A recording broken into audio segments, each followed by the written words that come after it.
Selamat berjumpa rekan-rekan mahasiswa pada mata kuliah pemrograman berorientasi objek. Bagaimana, sudah siap dengan materi pemrograman berorientasi objek? Siap.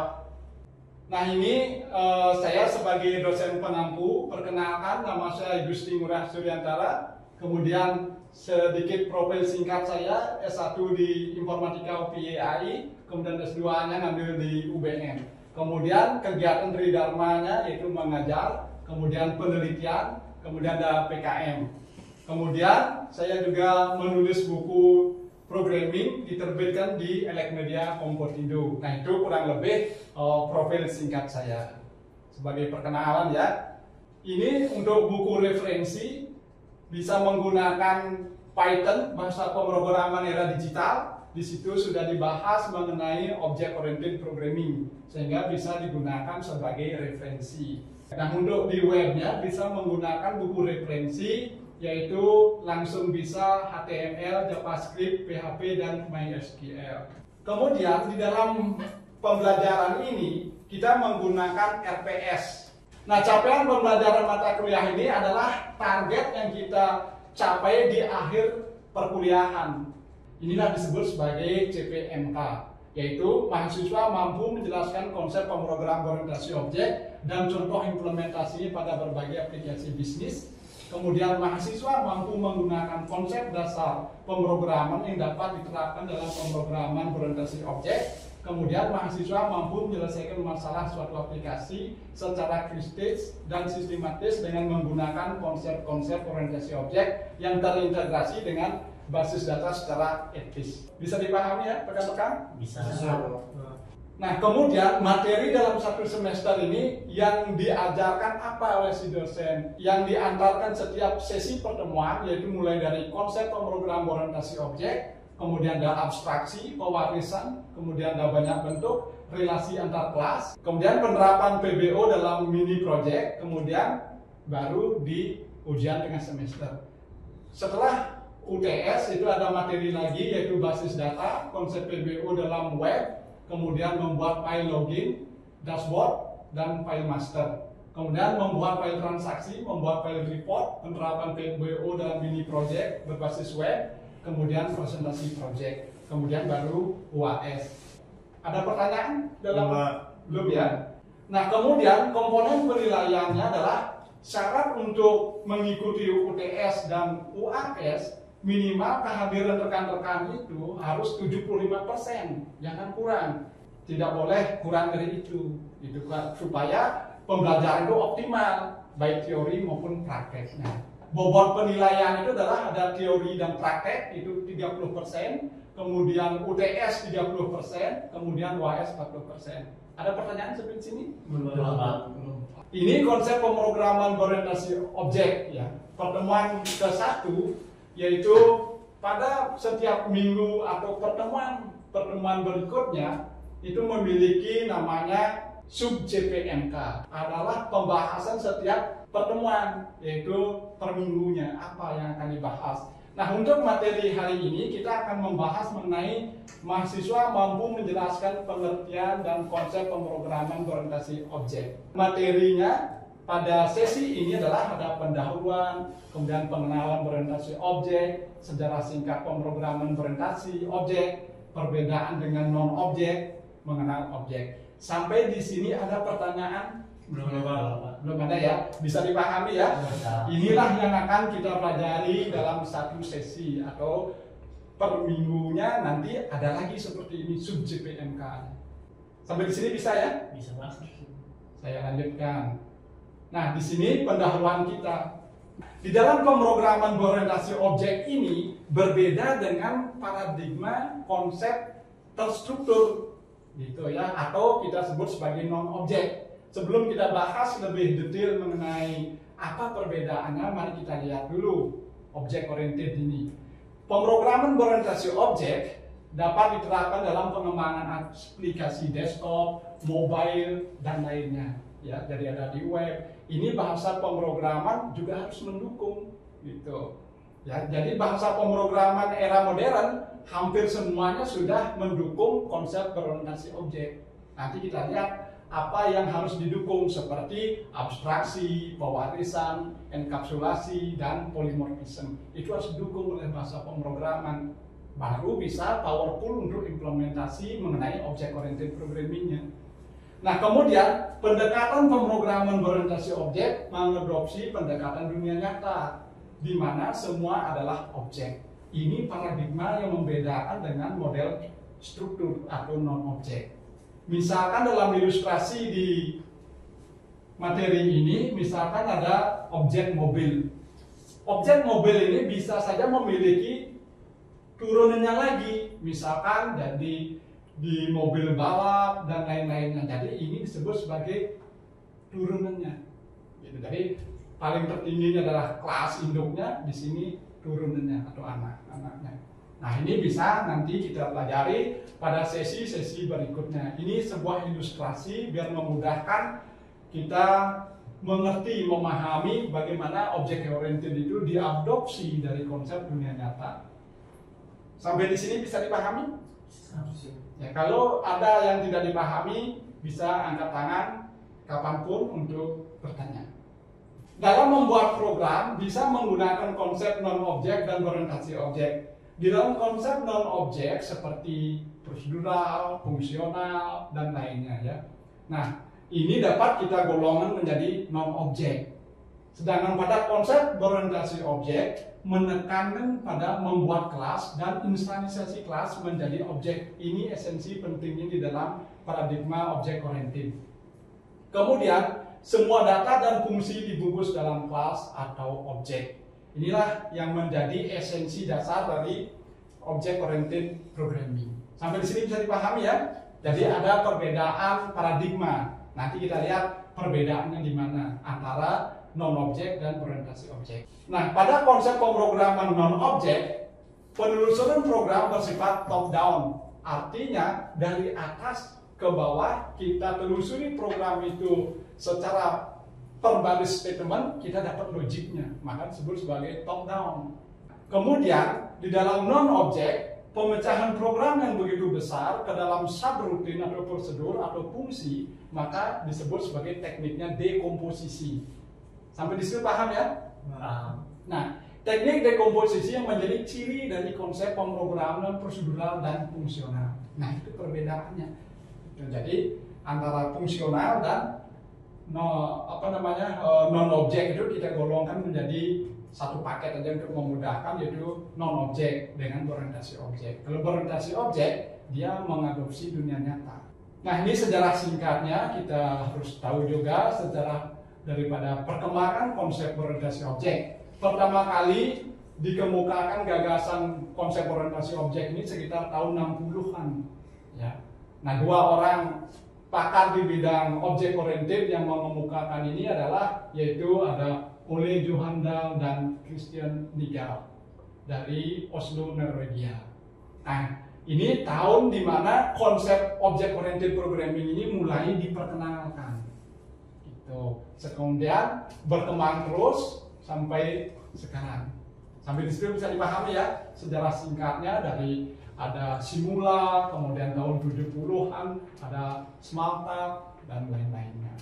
Kemudian PBO mulai populer di mana analisis dan desain menjadi lebih diperhatikan daripada program. Nah, ini menjadi kunci utama perkembangan objek oriented. Sampai di sana ada pertanyaan? Oke, kita lanjutkan pada perbedaan non-objek. Bila menggunakan pendekatan non-objek, menjadi perhatian adalah pembuatan spesifikasi dan dekomposisi secara fungsional. Itu esensi daripada non-objek.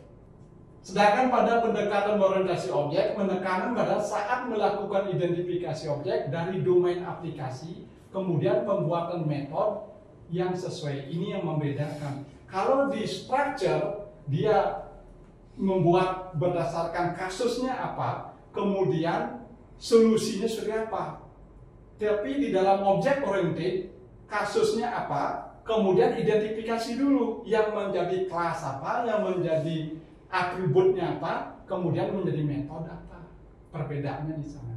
Ada pertanyaan? Silakan. Siapa? Ya. Bedanya metode sama atribut apa tuh, Pak?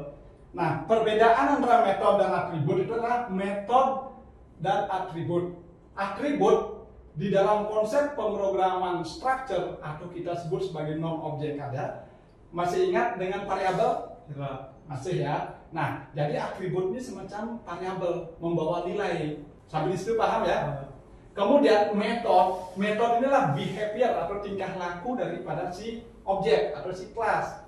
Di dalam metode ini berisi logik-logik atau rumus-rumus atau perhitungan-perhitungan biar mudahnya dipahami masuk ke kategori metode. Metode ini bisa dibuat dengan fungsi atau prosedur. Bisa dipahami ya? Oke, kita lanjutkan.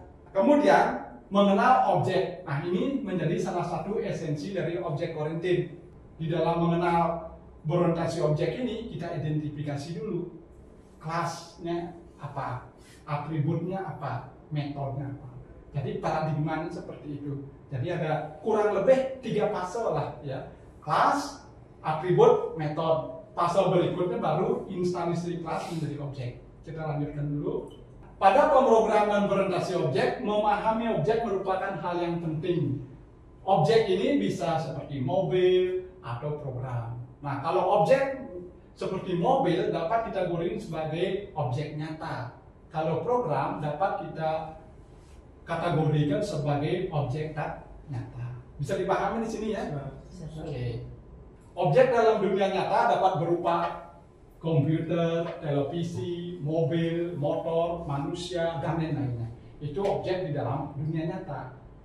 Lalu kalau objek di dalam program itu seperti apa? Kayak UI UX-nya, basis data, report, itu disebut sebagai objek tak nyatanya. Objek memiliki 2 karakteristik, yaitu pertama ciri atau atribut. Nah, ini tadi pertanyaan tadi masuk ke sini, atribut atau variabel. Perilaku dari si kelas atau objek ini disebut sebagai metode. Itu yang menjadi ciri daripada object oriented programming. Misalkan objek manusia memiliki atribut nama, tinggi, berat badan, warna kulit, dan lain-lain. Itu disebut sebagai atribut yang mencirikan. Gitu. Kemudian si objek ini bisa ngapain? Ini disebut sebagai metode. Bisa menangis, bisa berlari, bisa berjalan, dan lain-lain. Ada pertanyaan? Pak, boleh nggak? Emang apa sih perbedaan objek sama kelas itu?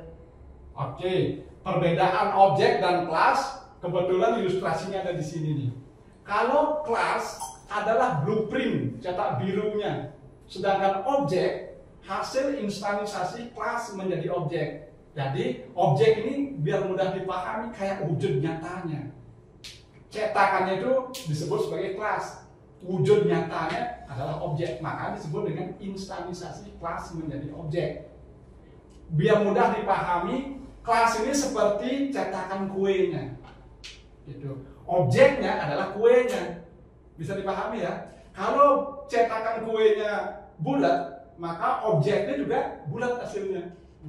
Jadi instansasi, jadi perwujudan dari si kelas. Gitu. Jadi seperti itu. Contoh, kita lihat ilustrasi atau diagram ini ya. Misalkan kelas mahasiswa. Dalam konsep orientasi objek ada 3 hal yang penting. Pertama, nama kelas, kemudian atribut, kemudian metode. Nama kelas ini misalkan nama kelas mahasiswa. Mahasiswa ini memiliki atribut apa aja? Misalkan NIM, nama, UTS, UAS, dan tugas. Nah, tapi belum punya nilai dia. Berarti seorang mahasiswa akan memiliki framework seperti ini kurang lebih. Ada NIM, ada nama, ada UTS, ada UAS, dan tugas. Kemudian metodenya berarti ada total nilai dan ada grade nilai. Nah, itu cetakannya di situ tuh. Ya, maka disebut sebagai kelas itu adalah blueprintnya. Bisa dipahami? Nah, kemudian kita kasih nilai masing-masing cetakan ini disebut sebagai instansasi. Jadi wujudkan dulu si kelas ini menjadi objek. Misalkan kelas mahasiswa ini kita instansasi menjadi objek, maka objek mahasiswa. Misalkan di dalam objek ini NIM-nya misalkan terserah bebas di sini. Nama misalkan Reni, nilainya berapa UTS 80, tugas 80, UAS 80. Setelah ditotal nilainya 80, grade nilainya A. Berarti si Reni mendapatkan nilai 80 dengan grade A. Itu objek. Sebelum kita lanjut pada studi kasus, karena ini adalah hal yang penting, teorinya sudah kita bahas. Sekarang akan memasuki masa prakteknya, benar nggak memahami teori-teorinya? Maka ada pertanyaan? Saya Pak. Ya. Saya mau menanya, kalau metode itu terbuat dari apa Pak? Nah, metode ini dapat dibuat lewat fungsi dan prosedur, boleh, ya. Nah, misalkan untuk total nilai, grade nilai, ini bisa diselesaikan dengan fungsi atau prosedur. Di dalam konsep orientasi objek, ini disebut sebagai metode. Kalau di dalam konsep non-objek, prosedurnya apa untuk menghitung nilai, grade nilai, atau gunakan fungsi, boleh. Nah, ini disebut sebagai metode. Jadi metode itu dibuat dengan fungsi atau prosedur. Oke, bisa dipahami? Bisa Pak. Oke, kita lanjut ya. Ya, Pak. Nah, ini ada sebuah studi kasus untuk menghitung daripada balok ya. Jadi rekan-rekan pasti sudah tahu balok ya. Balok memiliki apa? Panjang, lebar, tinggi. Untuk menyelesaikan studi kasus ini, kita harus menggunakan object oriented programming karena mata kuliah kita adalah object oriented programming. Kemudian untuk programmingnya, text editornya rekan-rekan bisa menggunakan Visual Studio Code, bisa menggunakan Google Colab, itu bisa. Nah, kita coba selesaikan dulu. Saya akan bahas bagaimana sebuah studi kasus dari menghitung volume balok ini menjadi program dengan konsep orientasi objek. Kita lihat penyelesaiannya ya. Rekan-rekan bisa coba login menggunakan Google Colab. Silakan login dulu menggunakan email student kalian, sehingga rekan-rekan bisa membuat programnya untuk menghitung volume balok. Pertama kali di dalam konsep object oriented kita ciptakan yang namanya kelas. Kelas ini adalah menjadi blueprintnya, misalkan kelas balok.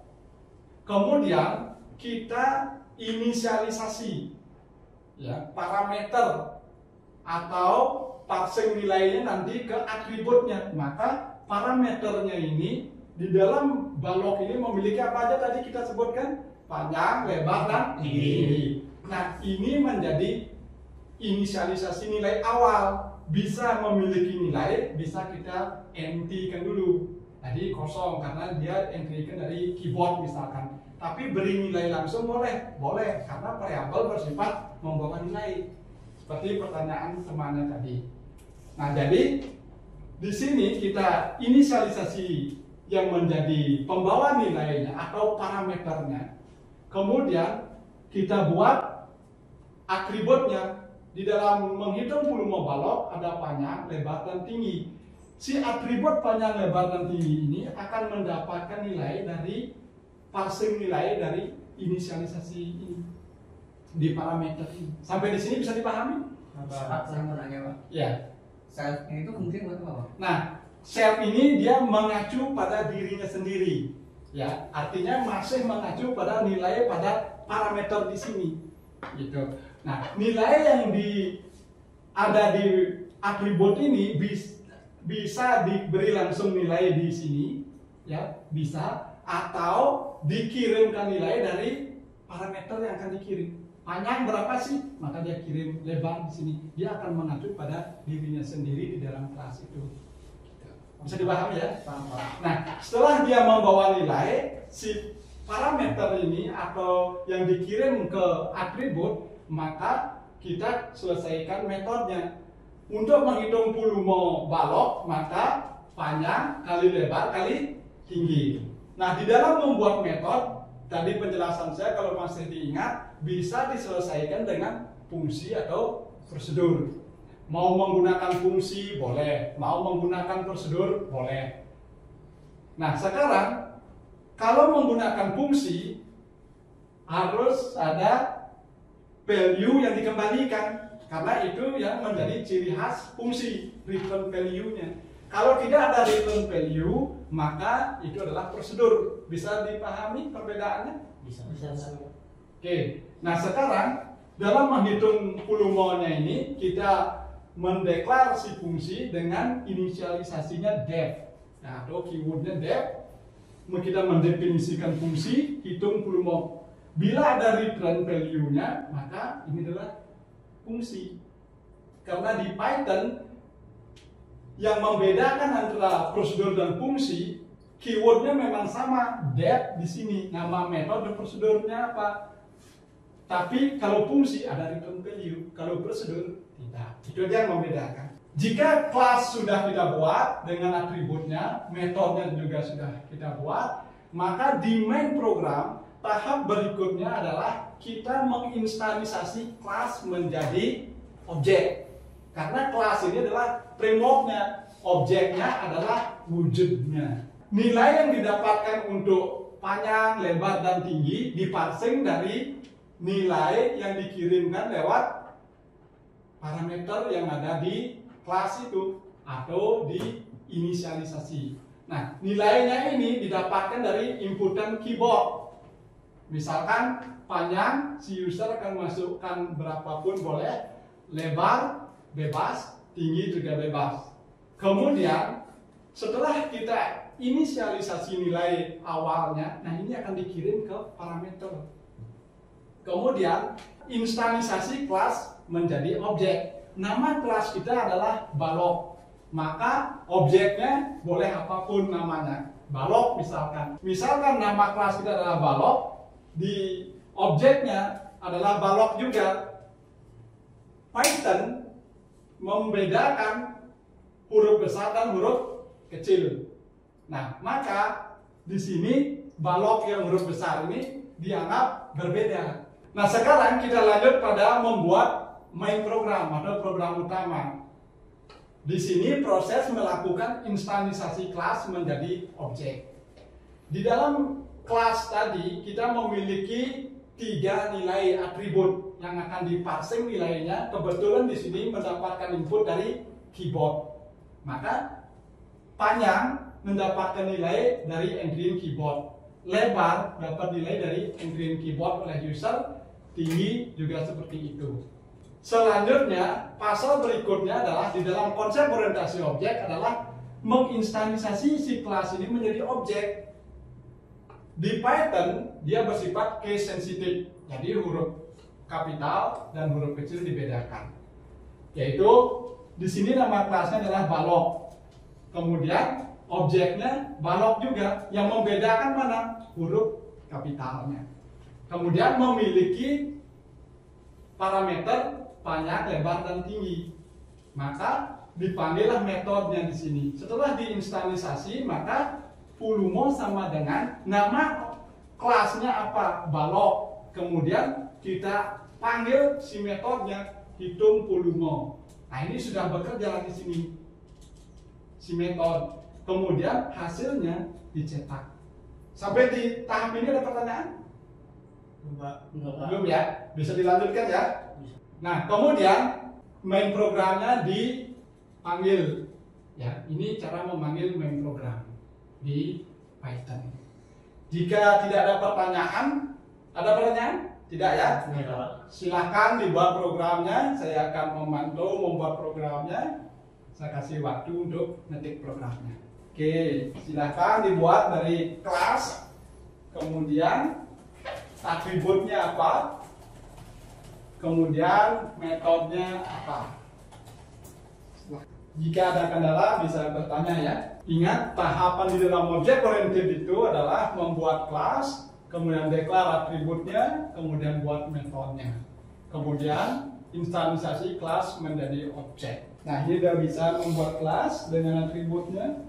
Di sini sudah membuat metodenya. Silahkan lanjutkan. Di sini sudah mulai instansasi kelas menjadi objek. Ada pertanyaan? Silakan. Pak. Ya. Error, Pak. Error. Itu hal yang wajar dalam membuat program error. Coba saya lihat programnya. Oh, ini terjadi typo. Ingat di Python itu adalah huruf kapital dan tidak itu dibedakan. Sedangkan di sini untuk kelasnya namanya balok, objeknya kebetulan juga namanya balok, namun huruf balok di objek harus B-nya huruf kapital. Coba running sekali lagi. Oke, berhasil. Oke, coba running programnya. Ya, silahkan masukkan nilai-nilainya. Nah, itu sudah dapat hasilnya. Berarti udah running ya programnya ya? Iya Pak. Sebelah sini juga saya perhatikan sudah jalan. Sebelah sini juga sudah. Sebagai ininya, sebelum saya lanjut ke program studi kasus, saya ingin memastikan sekali lagi programnya jalan. Silakan running programnya semuanya. Oke, di sini jalan programnya.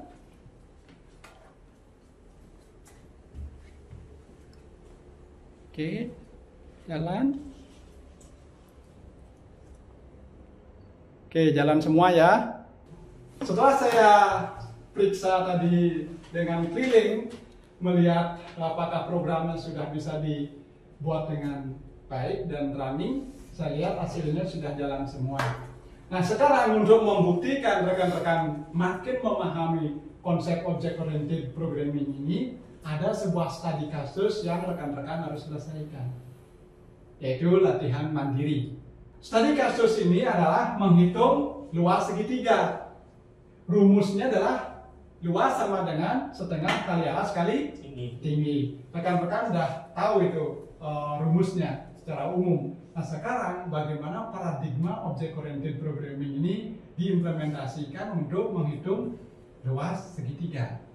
Coba diselesaikan dengan mengadopsi konsep object oriented menghitung volume balok, diterapkan sekarang pada menghitung luas segitiga. Saya kasih waktu untuk menyelesaikan studi kasus secara mandiri ini. Silakan. Saya seperti biasa akan keliling untuk memperhatikan apakah programnya bisa dikerjakan secara mandiri. Nah, ini sudah pada membuat kelas dengan atributnya. Silahkan lanjutkan. Ini malahan sudah membuat metodenya. Nah, di sini sudah membuat program utama dan instansi kelas menjadi objek. Oke, sudah paham dengan baik.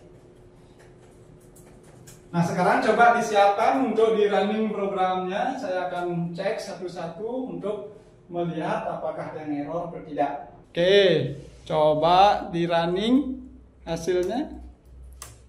Oke, betul. Ada hasilnya luas segitiga. Kemudian yang di sini, iya, betul. Kemudian yang di sini, oke, betul. Kemudian, oke. Berarti rekan-rekan sudah bisa memahami dengan baik konsep-konsep dasar object oriented. Setelah saya memeriksa keliling tadi, ternyata bisa dipahami dengan baik. Nah, itulah konsep object oriented programming. Buat kelas dulu, atributnya apa, metodenya apa, kemudian instansiasi kelas menjadi objek. Nah, di sini ada ringkasan sebagai closing pertemuan hari ini adalah keuntungan pendekatan object oriented programming. Pendekatan OOP memungkinkan pengorganisan data dan metode terkait dalam satu kelas. Kemudian, hal ini membuat program lebih modular dan mudah dikembangkan jika ingin menambahkan fungsi lain terkait data kelas di masa mendatang. Nah, ini sedikit ringkasannya atau rangkuman untuk pertemuan hari ini. Saya ucapkan terima kasih, mudah-mudahan pertemuan pertama ini menjadi pemahaman dasar untuk pertemuan-pertemuan minggu berikutnya. Sebelum saya closing, apakah ada pertanyaan? Sudah bisa dipahami ya? Berarti ya, ini sebagai dasar untuk pertemuan berikutnya. Saya ucapkan terima kasih, sampai berjumpa di pertemuan berikutnya. Terima kasih Pak. Terima kasih Pak.